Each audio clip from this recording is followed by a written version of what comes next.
Today we'll show you how to calculate automatic with Excel for beginners. Okay, just follow these steps and don't forget like and subscribe, and thank you for watching.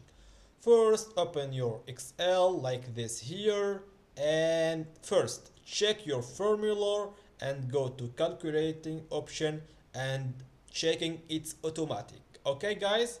Okay. Now go to here and just we need now to calculate all this. Okay guys, just now click like this and sum, it's here, sum, like this.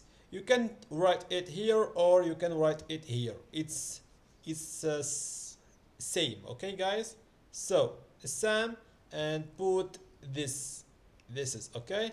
Now go with your mouse with your left and select all this, select, okay, from the 8 to 100, okay, and okay, only this, and now click to OK.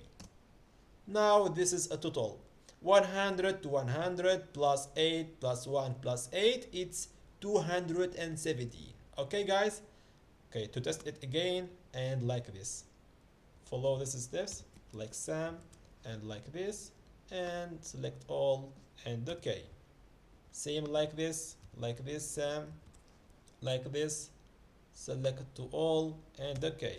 So all this calculating, just follow these steps and don't forget like and subscribe, and thank you for watching.